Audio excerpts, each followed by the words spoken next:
The red warning lights flashed across the command center of Kepler Station. Admiral Vextar stood before the massive viewing screen, his crystalline skin reflecting the emergency signals like a broken mirror. His forearms moved quickly across the control panels, pulling up data from the Outer Rim colonies. Each report was worse than the last. Colony 7 went silent 3 hours ago, reported his aide, Commander Quendel. The Zephyrian's blue tentacles trembled as she spoke. That makes 15 colonies in 2 weeks. Vextar's main eyes focused on the star map while his smaller secondary eyes watched the incoming data streams. Red dots marked the lost colonies. They formed a pattern that made his internal temperature drop. The attacks were not random. Someone, or something, was moving toward the core worlds in a straight line. "Show me the last transmission from Colony 7, he ordered. The main screen filled with static, then cleared to show a human face. The man looked terrified, his brown eyes wide with fear. Behind him, Vextar could see smoke and sparks flying from damaged equipment. "This is Administrator Pete Johnson at Colony 7. We're under attack by unknown vessels. They're massive, bigger than anything in our database. Our shields are down to 20%. They're not responding to any communication attempts. At their JUST, harvesting everything. Taking apart our ships, our buildings, even our ... The transmission cut to static. Vextar turned away from the screen.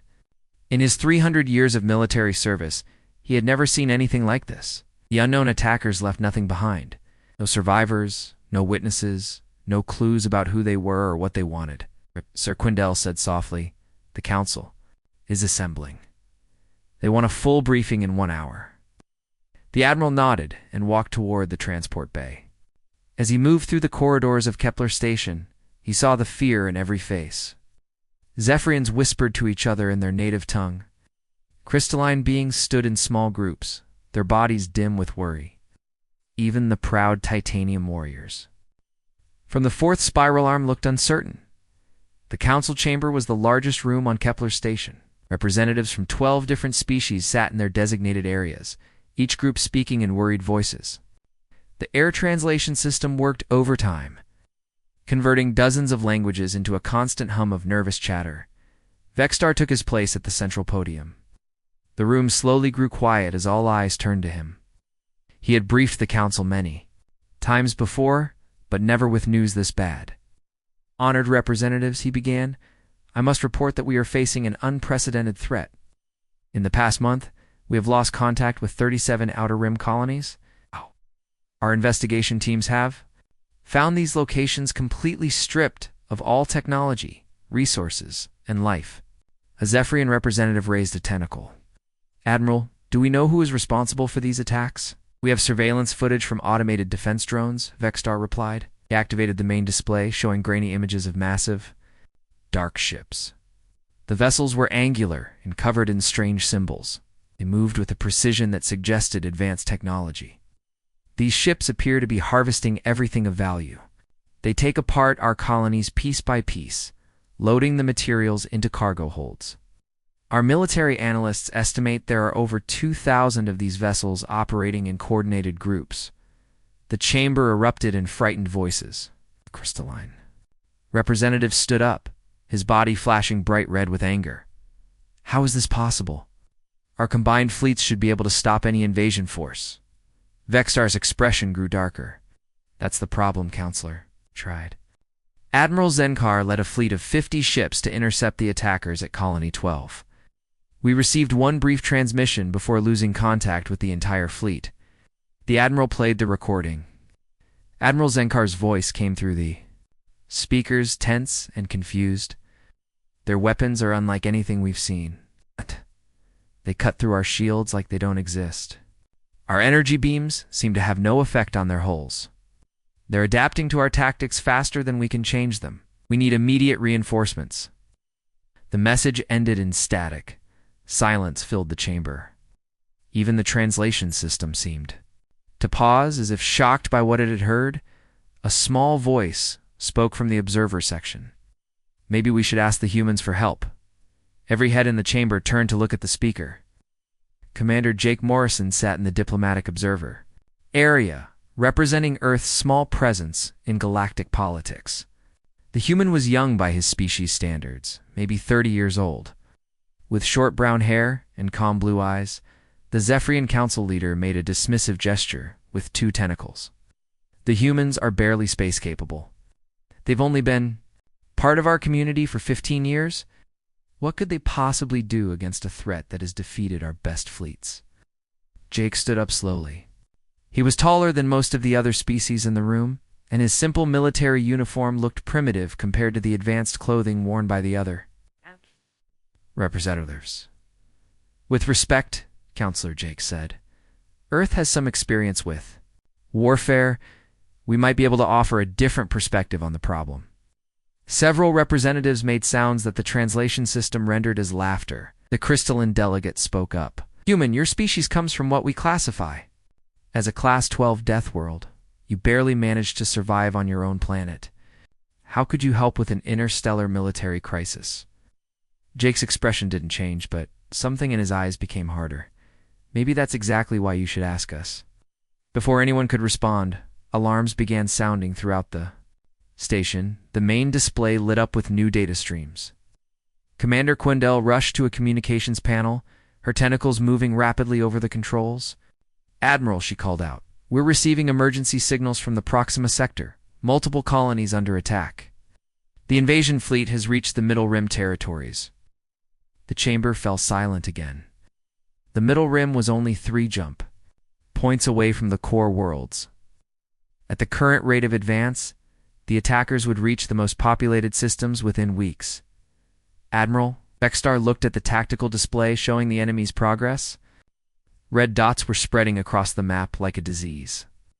Every red dot represented thousands or millions of lives lost. Counselors, he said quietly, I recommend immediate evacuation of all non-essential personnel from the outer core worlds. We need to consolidate our remaining fleets and prepare defensive positions around the most critical systems. Where? Asked the Titanium Warrior representative. These attackers have shown they can defeat any force we send against them. There is nowhere to run that they haven't already reached or won't reach soon. The truth of those words settled over the chamber like a heavy blanket. For the first time in their history, the peaceful species of the galaxy faced an enemy they could not negotiate with, could not understand, and apparently could not defeat.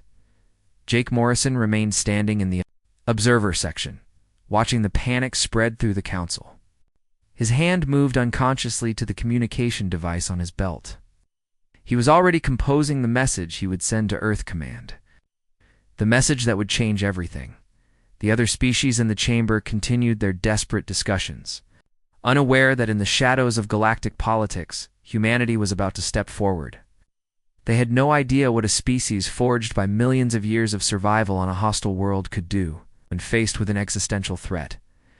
As the emergency session continued into the night, automated distress signals kept arriving from the outer territories.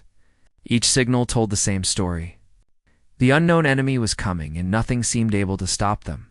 But in a small diplomatic office aboard Kepler Station, Jake Morrison began typing a message that would soon reach the leaders of Earth, a message that would wake the sleeping giant that the galaxy had never truly understood. The Deathworlders were about to emerge from the shadows. 3 months had passed since the first emergency session, and the galaxy was dying. Captain Lisa Rodriguez stood on the bridge of the Iron Phoenix, watching the tactical display show another red dot where a colony used to be. The cargo hauler had been converted into a makeshift command ship, its hull reinforced with whatever materials they could find. That's Colony 43, reported her tactical officer Quindell. The Zephyrian's tentacles had lost their blue color, now pale. With exhaustion and stress, the Henderson mining station went silent 2 hours ago. Lisa rubbed her tired eyes. She hadn't slept properly in weeks. None of them had. The mysterious enemy fleet moved like a machine, consuming everything in its path. Strategy in the Galactic Military Handbook? Nothing worked. How many ships did we lose at Henderson? She asked. All of them, replied Thermox, the crystalline engineer. His normally bright body was dim with grief. Admiral Kexvar's entire fleet. 73 vessels and over 12,000 crew members. Lisa clenched her fists. She had known Admiral Kexvar personally. He was a good commander, experienced and careful. If he couldn't stop these attackers, who could? "Show me the battle recordings again," she ordered. The main screen filled with footage from the last surviving drone. It showed massive dark ships emerging from hyperspace around Henderson Station. The alien vessels moved in perfect formation, their weapons firing in coordinated volleys. The Galactic Defense Fleet's energy shields flickered and died within minutes. Look. At that, Lisa pointed to the screen. They adapt to our weapons in real time. Every time our ships fire, the enemy's defenses get stronger against that specific weapon type. Quindell's tentacles writhed with frustration. It's like they're learning from us. But how is that possible? Maybe they're not just pirates or conquerors, Thermox suggested. Maybe there's something else entirely. Before Lisa could respond, her communication officer called out from across the bridge. "Captain, we're receiving a priority transmission from Earth Command. It's encrypted with diplomatic codes." Lisa felt her heart skip. Earth rarely sent messages directly to field commanders. Whatever this was, it had to be important. "Put it through." "To my private screen," she ordered. The message was short but shocking. President Nathan Cross appeared on her personal display, looking tired but determined. His gray hair was perfectly combed despite the early hour in Washington, D.C. "Captain Rodriguez," the president began, "I'm sending this message to all human personnel serving with the Galactic Fleet. Earth's command has been monitoring the current crisis through our deep space sensors. We have decided to offer formal military assistance to the Galactic Council." Lisa's eyes widened.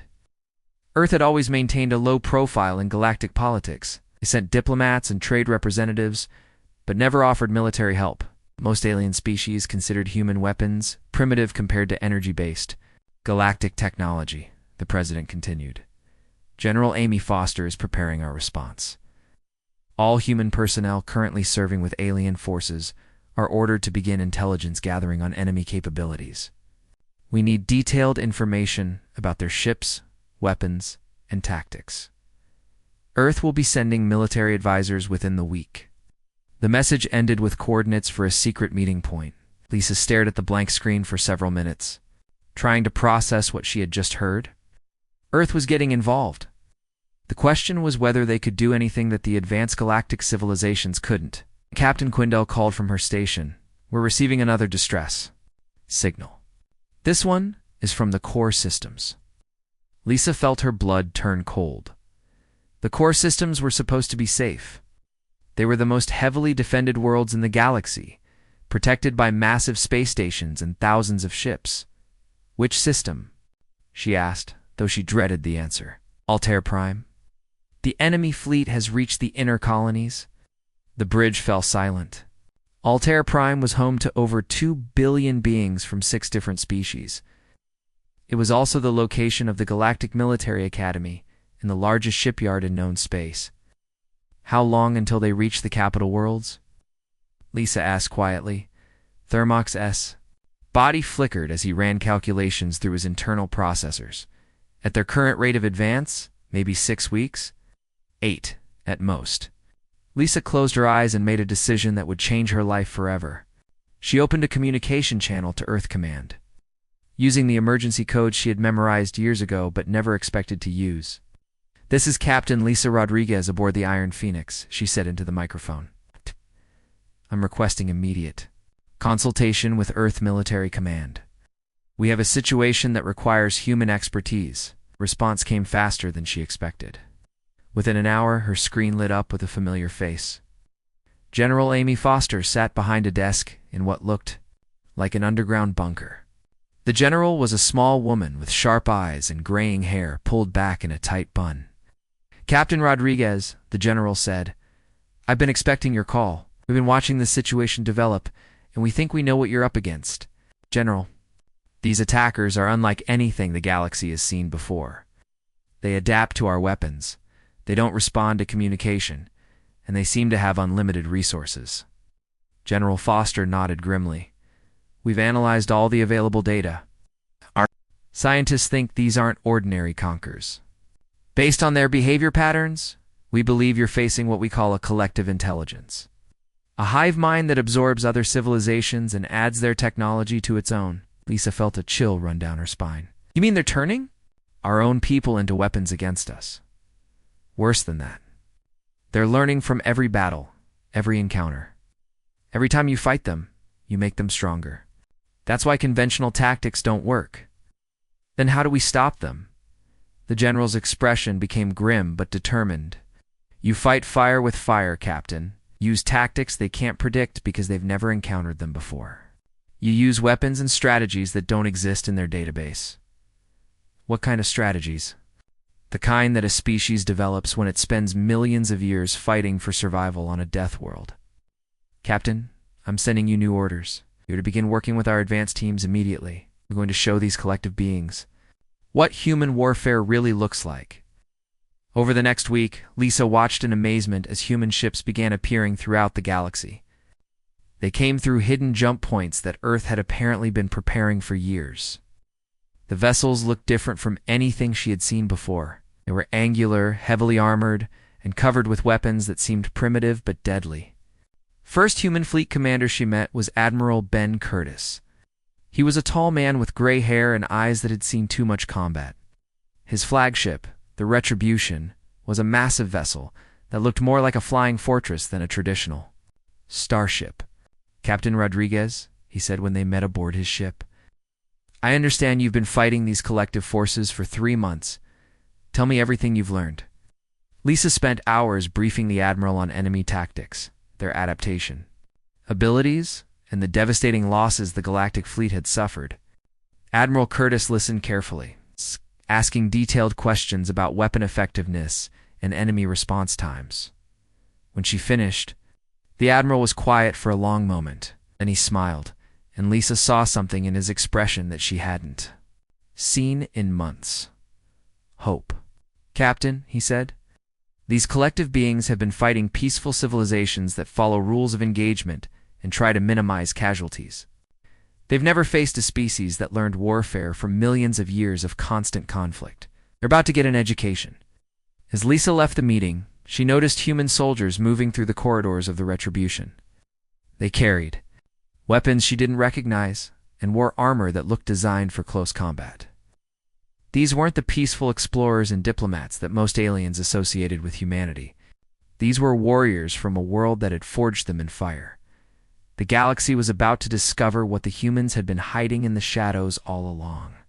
And Lisa had the feeling that the collective intelligence was in for the surprise of its existence. Colonel Ryan Parker stood on the bridge of the Blackwater, watching the tactical display show Proxima Station in the distance. The mining colony was under attack by 12 massive collective ships, their dark hulls gleaming against the stars. This would be humanity's first real test against the enemy that had been terrorizing the galaxy. Sir, called Major Susan Kim from the tactical station. The collective fleet is in standard harvesting formation. They're stripping the outer defense platforms just like they did at the other colonies. Ryan nodded grimly. He had studied every battle recording the Galactic forces had provided. The collective always used the same approach.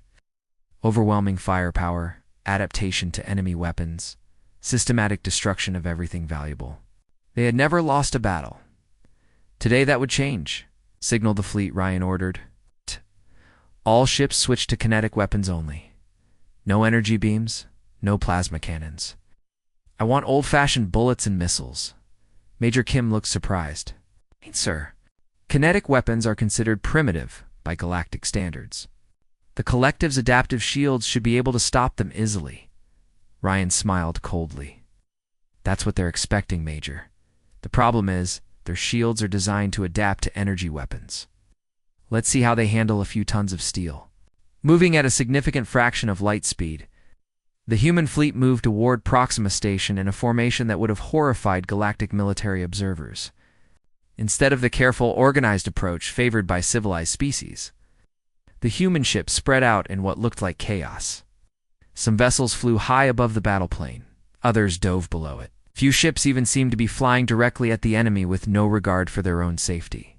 Collective fleet is responding, reported the communications officer. They're turning to face us. The energy signatures suggest they're charging their main weapons. Let them charge, Ryan said calmly. Weapons free. All ships engage at will. Space around Proxima Station erupted in violence, unlike anything the galaxy had ever seen. Nice. Human ships opened fire with massive railguns that hurled metal projectiles at incredible speeds. The Collective's adaptive shields, designed to deflect energy beams, offered no protection against solid objects moving at relativistic velocities. The first Collective ship to be hit simply exploded, its hull strong enough to withstand the most powerful energy weapons in the galaxy, crumpled like paper when struck by a 10-toon tungsten rod moving at 30% of light speed. Direct hit on Collective Vessel number 3, Major Kim reported, her voice filled with amazement. Complete destruction. Their shields didn't even slow down our projectile. Ryan watched as more human ships joined the battle.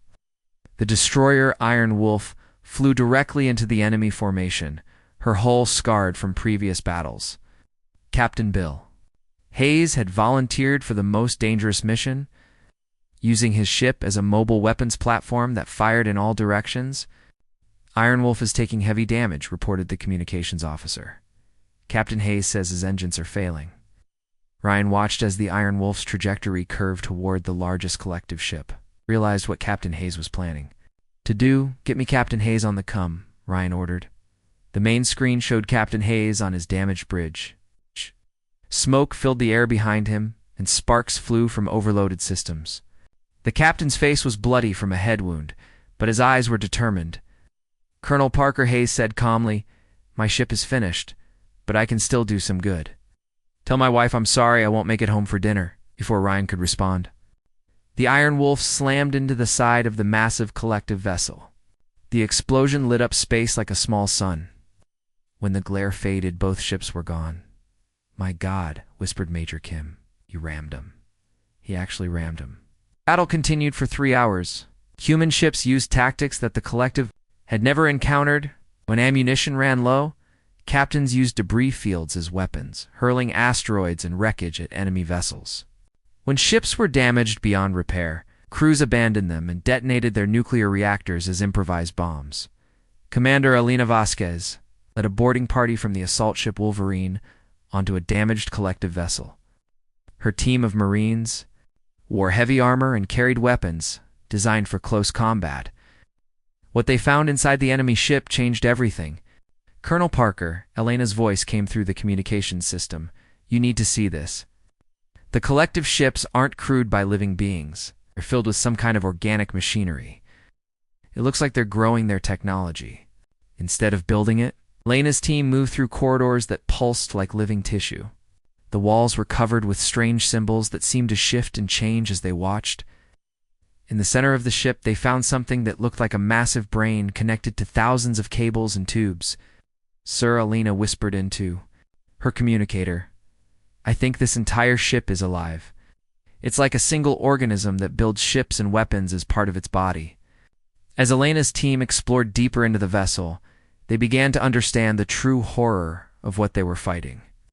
The Collective wasn't just conquering civilizations.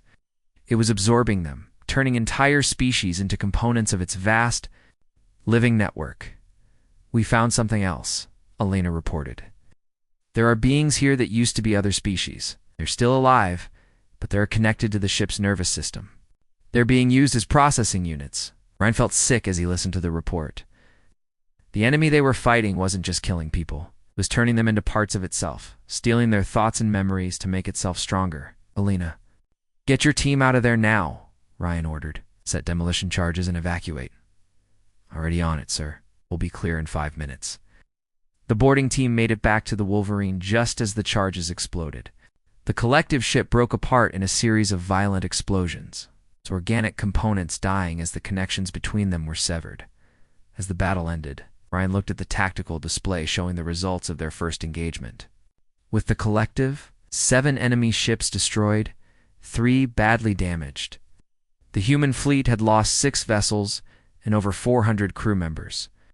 But they had achieved something the galaxy thought impossible. They had defeated a Collective fleet in open battle. "Sir," Major Kim said quietly, "we're receiving communications from the surviving Collective ships. They're not attacking, they're just watching us." Ryan studied the enemy vessels on the display. For the first time since the invasion began, The collective had been forced to retreat. Their ships hung in space at the edge of the system, apparently trying to understand what had happened. They're analyzing us, Ryan realized. They're trying to figure out how we beat them. The problem is, they're used to fighting civilized species that follow rules. We just showed them what warfare looks like when there are no rules. Over the next few days, reports came in from across the galaxy. The news of humanity's victory at Proxima Station spread like wildfire. For the first time in months, the alien species had hope. The unstoppable collective could be beaten, but Ryan knew this was just the beginning. The collective had thousands of ships spread across the galaxy. They would adapt to human tactics just like they had adapted to everything else. The next battle would be harder. On Earth, General Amy Foster was already preparing for that next battle. Human shipyards worked around the clock, building vessels designed specifically for fighting the collective. Weapons that had been theoretical concepts became reality. Soldiers trained for battles that would determine the fate of every free mind in the galaxy. The Deathworlders had stepped from the shadows, and the galaxy would never be the same. But the real war was just beginning, and both sides knew that only one could survive. Admiral Ben Curtis stood before the massive holographic display in the command center of the Retribution. The star map showed the entire galaxy, with red zones marking collective-controlled territory. The red areas covered nearly half of known space, and they were growing larger every day. The situation is worse than we initially thought, reported Dr. Sarah Walsh, the human scientist who had been studying captured collective technology. Our analysis shows that the collective has been active for millions of years. They've consumed entire galaxies before reaching ours. Ben studied the data scrolling across his personal screen. Each number represented billions of lost lives, entire civilizations erased from existence. The collective wasn't just an invasion force. It was a universal plague that turned every living thing into part of itself. What about the prisoners Elena's team rescued from the collective ship? Ben asked. Dr. Walsh's expression grew dark. We managed to separate 3 beings from the collective's neural network. 2 of them died immediately when the connections were severed. The 3rd survivor is a Zephyrian named Coulter who was absorbed 6 months ago. Can he tell us anything useful? He's still recovering, but what he's told us is terrifying. The collective doesn't just take technology and resources. It absorbs memories, knowledge, and individual consciousness. Every person they capture makes the collective smarter and more dangerous. Ben felt a chill run down his spine. The enemy they were fighting grew stronger with every victory. Each absorbed civilization added to its collective intelligence, making it harder to defeat. Admiral called Captain Michelle Torres from the communications station. We're receiving a priority message from Captain Elena Vasquez. She's requesting permission to take the Shadow Runner on a deep reconnaissance mission into collective space. Ben nodded. Captain Torres was one of Earth's best stealth ship commanders. The Shadow Runner was equipped with experimental cloaking technology. That made it nearly invisible to most sensors. Put her through, Ben ordered. Elena's face appeared on the main screen. She was aboard her stealth ship preparing for a mission that everyone knew was basically suicide. The Shadow Runner was fast and well hidden, but if the collective detected her in their territory, she would have no chance of escape. Admiral Elena said, "My team has been analyzing the flight patterns of collective ships. We think we found something important. All their vessels seem to be receiving orders from a central location deep in collective space. If we can find their command center, we might be able to disrupt their entire network. Lena, that's incredibly dangerous. We don't know what kind of defenses they have around their core territory."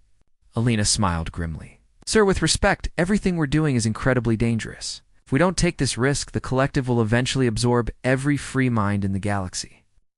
At least this way, we have a chance to hit them where it hurts." Ben considered the proposal. Elena was right. Conventional warfare wasn't working fast enough. Even with human tactics giving them an advantage, the collective's numbers were too great. They needed to find a way to strike at the heart of the enemy network. "Permission granted, Captain, but I want hourly reports. If you find their command center, don't engage. Just gather intelligence and get back here alive." "Understood, sir. Shadow Runner out." As Elena's ship disappeared into hyperspace, Ben turned his attention to the other crisis facing humanity. General Kevin Walsh had arrived from Earth with authorization for weapons that violated every galactic treaty on warfare. Admiral General Walsh said during their private meeting, "Earth Command has given me permission to deploy Planet Cracker technology. We're talking about kinetic bombardment systems that can shatter entire worlds." Ben stared at the general in shock. Planet Crackers were theoretical weapons that Earth had developed but never used. They involved dropping massive objects from high orbit with enough force to crack a planet's crust. "General, using Planet Crackers will horrify our alien allies.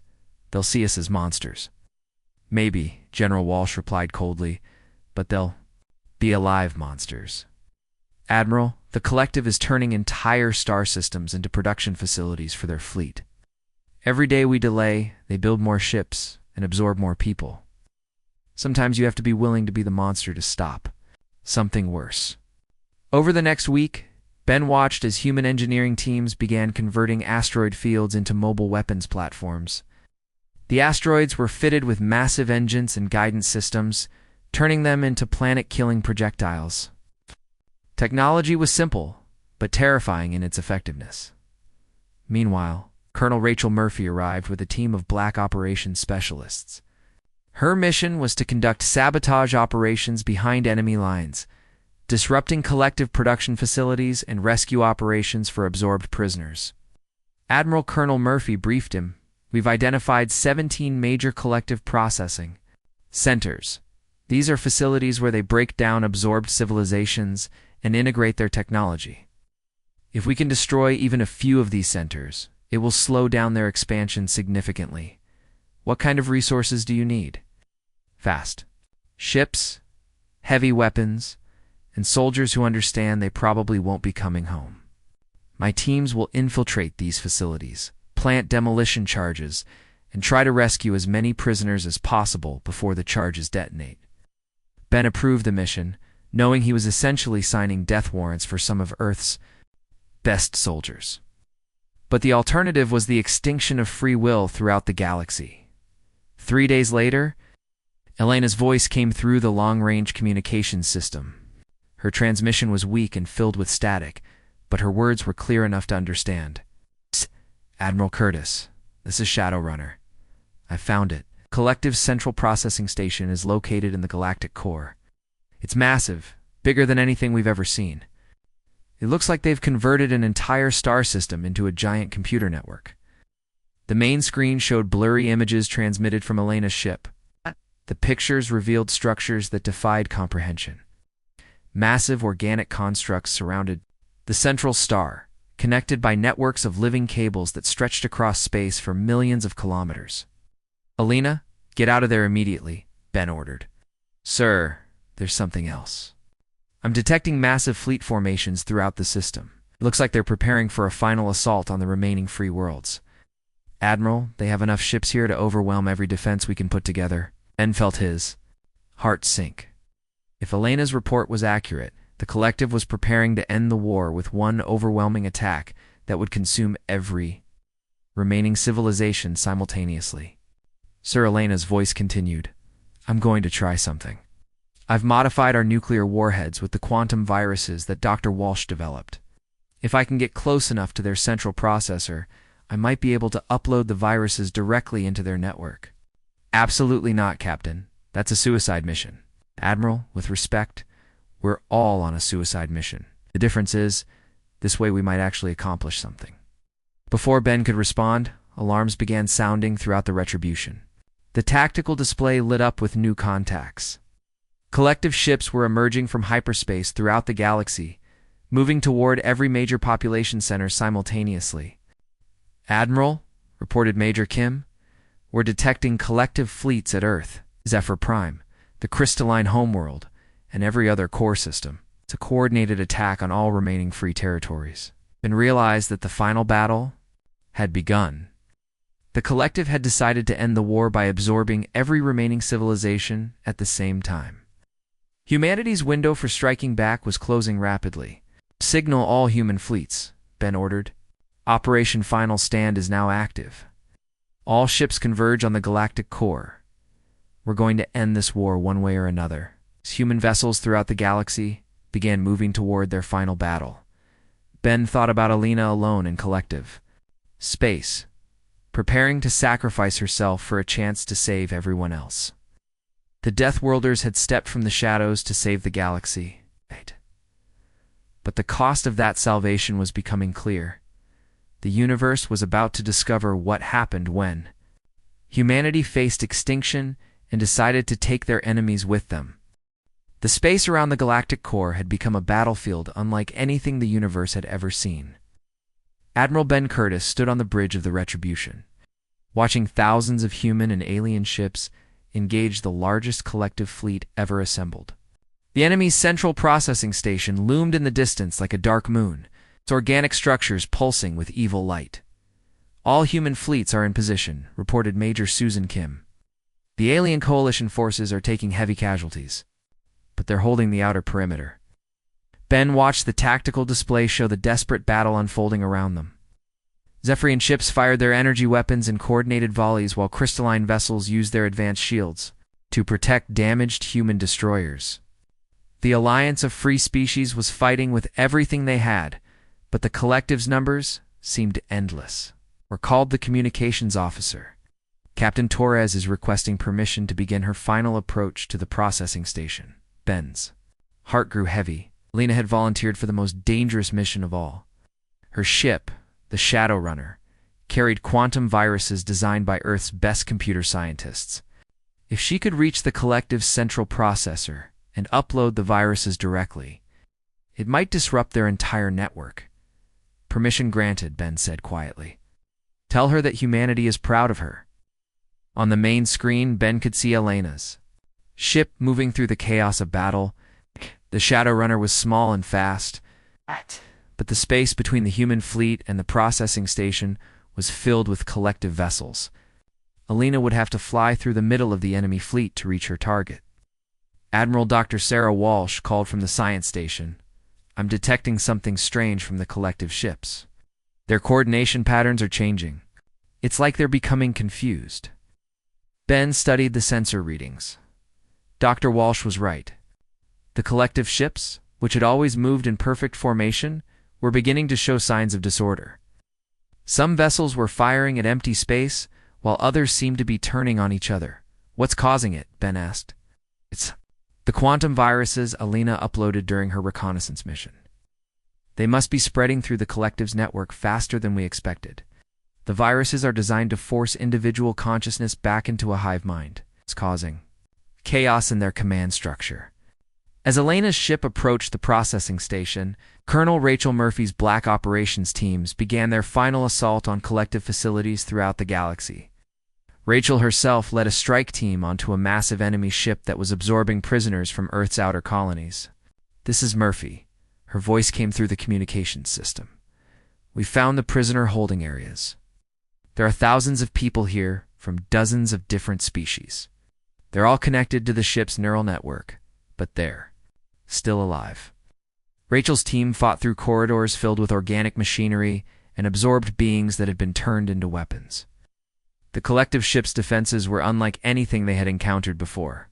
The walls themselves seemed to fight back, growing tentacles and firing energy bolts at the human soldiers. We're setting charges throughout the ship, Rachel reported. But Admiral, some of these prisoners might be savable if we can sever their connections to the network properly.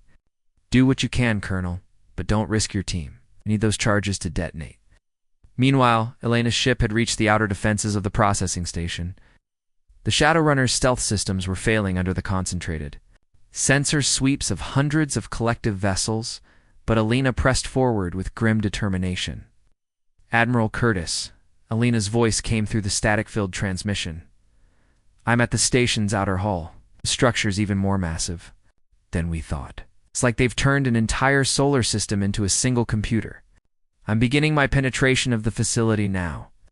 Ben watched helplessly as Elena's ship disappeared into the processing station's organic structures. Once inside, she would be completely cut off from outside communication. Everything now depended on her ability to reach the central processor and upload the quantum viruses before the collective's defenses could stop her. Back on the main battlefield, the human fleet was taking heavy casualties. The destroyer Iron Hammer exploded in a ball of flame as collective weapons overwhelmed her shields. The cruiser Wolverine rammed an enemy vessel twice her size, both ships dying in the collision. "Sir," Major Kim reported, "we've lost over 60 ships. The alien coalition forces are requesting immediate support. Their defense lines are collapsing." Ben made a decision that would haunt him for the rest of his life. Signal General Walsh. Authorize the use of planet cracker weapons against collective fleet concentrations. The space around the processing station lit up as massive asteroids fitted with engines and guidance systems slammed into groups of enemy ships. Each impact released the energy of a nuclear weapon, destroying multiple collective vessels at once. The weapons were crude but devastatingly effective, but even as human weapons carved holes in the enemy fleet, Ben knew they were running out of time. The collective had thousands of ships, and more were arriving from other parts of the galaxy. Every hour, then something extraordinary happened. Deep inside the processing station, Alina had reached the central processor. The quantum viruses she carried began uploading into the collective's main network, and the effect was immediate and catastrophic across the galaxy. Collective ships suddenly stopped their coordinated attacks. The hive mind that had controlled billions of absorbed beings for millions of years began to fracture as individual consciousness reasserted itself. Absorbed prisoners started fighting back against their captors from within the collective zone. Network. Admiral Dr. Walsh called out in amazement. "The quantum viruses are working better than we hoped.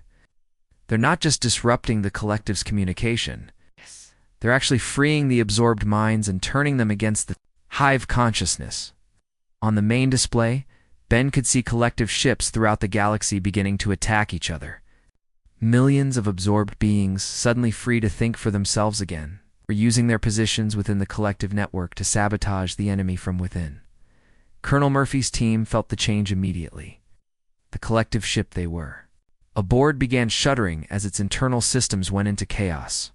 Absorbed prisoners started disconnecting themselves from the neural network, joining the human soldiers in fighting their former captors.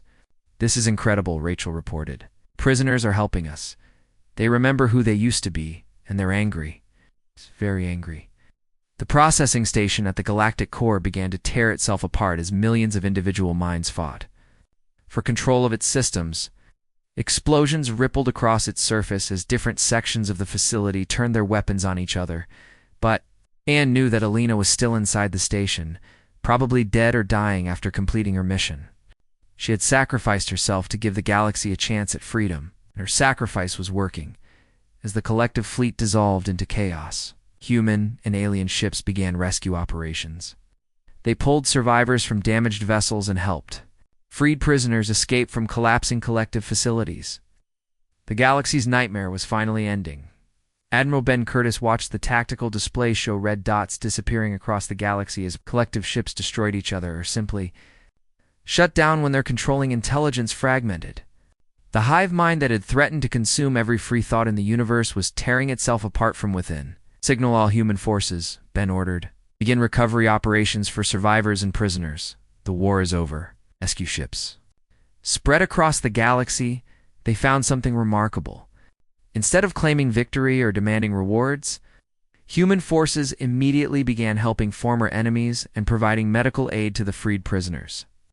The species that had emerged from the shadows to save the galaxy proved that their greatest strength had never been their capacity for violence. Months later, as the galaxy began to rebuild, the other species finally understood what humanity truly represented.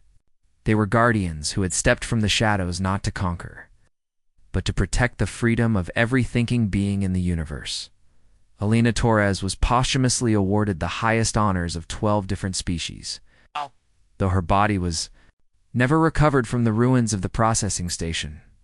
Her sacrifice had saved not just the galaxy, but the very concept of individual thought and free will. And in the depths of space, human fleets maintained their watch, ready to step from the shadows once again, should the universe face another threat to freedom.